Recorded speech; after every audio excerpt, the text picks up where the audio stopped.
Yo, it's your boy Dctree, and this is Dctree-Nation, the channel on YouTube that covers hoops and heroes. And today we're talking hoops. We're talking about San Antonio Spurs, y'all.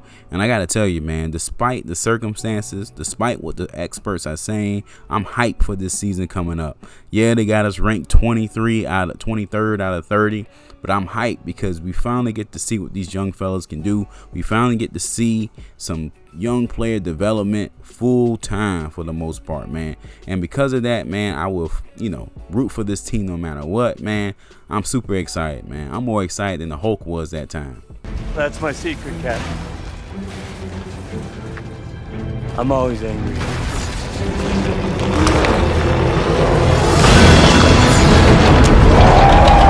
Listen, I'm more excited than Hubie Brown was for Derek White that time. Well, we have gone up and down without either team. Oh, he caught a body! Oh, White with some dynamite! that was an incredible move by this young fella. Heck, I'm even more excited than Tim Duncan was for Manu back in 2014, baby.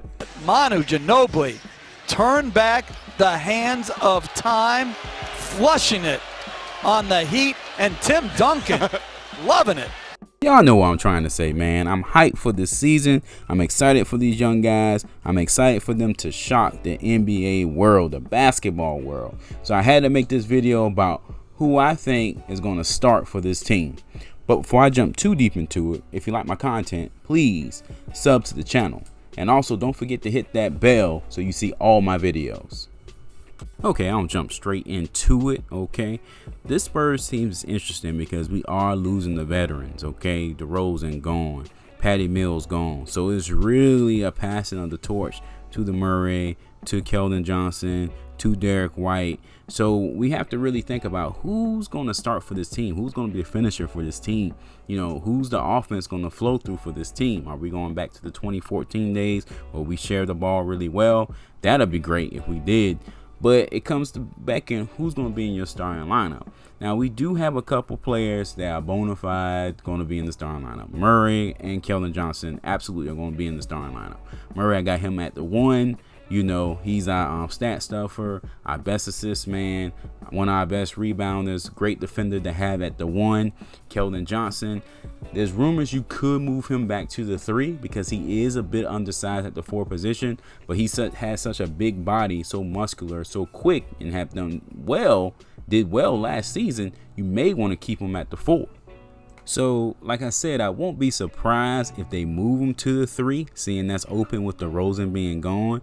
But with his game and his size, or his bulk, I should say, I can see them putting him at the 4 because he has the toughness and the personality to make his presence felt, make his presence known. So I would probably keep him at the 4 position. Okay, I'm curious to see how he develops his game. Is he going to be more perimeter focused? Is he going to get some back to the basket type moves? I can definitely see him getting some Malik Rose type moves. You get what I'm saying? Maybe little DeJuan Blair type moves in the paint, those little man moves, those pump fakes and whatnot to get this thing going.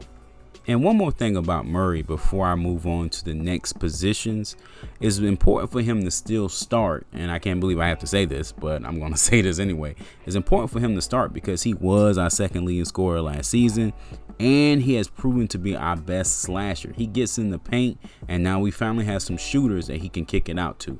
So you got to at least keep him in the starting lineup the first half of the year to see if he can make those assist numbers pop up. Okay, another person I have in the starting lineup that shouldn't be much of a surprise is Derek White. Given that he's healthy, given that he's ready to go, you must put him in the starting lineup with Murray to probably have the best defensive backcourt you can have. And if they play together enough minutes and they get into a groove, they can prove to be one of the best defensive backcourts in the league eventually. I feel that way. And that's not me being a homer. They just really good at what they do, working together. We got glimpses of this last season. Unfortunately, White was hurt a lot, so we weren't able to really thrive with that backcourt. So I'm interested in seeing him take his game to the next level alongside Murray. We usually pit them against each other, and I've been guilty of that on the channel, but they can work together, especially with no DeRozan. We're going to need them to work together. Okay, and then another thing you want to keep in mind is that Don't be surprised if Derek White comes off the bench as the sixth man. We did that to one of the greatest players of all time, Manu Ginobili. So why wouldn't we do that to Derek White? Not because, you know, he deserves to come off the bench, not because he's not talented, but because he's such a ball dominant player and he scores in bunches. He can easily come off the bench against second string talent and light those boys up. You get what I'm saying? So don't be surprised to see that strategy, especially seeing, and I know you don't want me to say it, but it's true, seeing that Bryn Forbes is back. Don't be surprised if Pop throws him back in the starting lineup just to get him some shots going, because Forbes is one of those guys you got to see if his shot is falling early before you put him on the bench. Okay, it's time to get to the nitty gritty, baby. The nitty gritty, the stuff that's going to get me cursed out in the comment section. I'm just joking. But I want McDermott to start for the San Antonio Spurs at the 3 position, okay? Now, again, he can play the 4 and Keldon could play the 3. That's interchangeable. And that's what makes it such a good move to put him in the starting lineup. You can switch it up depending on the team that we're playing against. But we need shooting. We need a constant 3-point threat. And this boy has been shooting over 40% for the longest, man. We need him in there, okay? There's no reason to bring him off the bench when we need scoring. We need to stretch the floor in the starting lineup at the beginning of the game, at the end of the game, at the middle of the game, all over.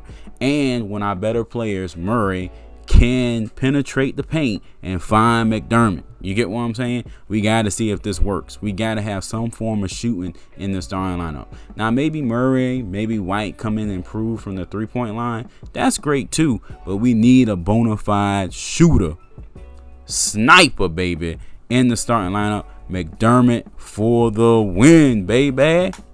Okay, last but not least, another pick that's going to get me cursed out in the comment section. Nah, I'm joking. Again, I'm joking. But not a popular pick probably, but I have Lockdale as my starting center on this team. And I'm doing that for a couple reasons. One, Thaddeus Young, I don't see him on this team much longer. I'm pretty sure they're going to trade him as of this video to a contender for a pick or something, which is acceptable for him at his stage of his career. 32 years old, he needs to be on a contender. I get that. But I feel like Lockdale is going to bring that grit, going to bring that aggression, going to bring that just manhood that the Spurs need, that toughness that Pirtle doesn't have, that toughness that Luka doesn't quite have yet. And he's going to rock this place, man. You know, not necessarily with overwhelming talent, but with overwhelming grit. And I can't wait for it. Because at the end of the day, you're talking about someone that's hungry, someone that's scoring, someone that's out to prove something. And that's what we need. That's what we need to match with. We got a lot of people trying to prove things. Murray trying to prove things. Keldon trying to prove things. Lockdale trying to prove things. It would be a good meshing situation. Good chemistry. Can't wait to see it. All right, guys, before I get out of here, I just want to remind you that these are just predictions. You get what I'm saying? When you're going in the mind of Greg Popovich, when you're going on the cave that is Greg Popovich's playbook or plays or philosophy or strategy, you never know what this joker's going to do. You never know what he's going to do. So I'm curious to see his philosophy when you have a team filled with youngsters. What is he going to do? What is going to be his strategy? Is he going to let these guys play? Is he going to be, ball dominant, if that makes sense? What is he going to do? We have no clue. So this is just speculation, pure speculation.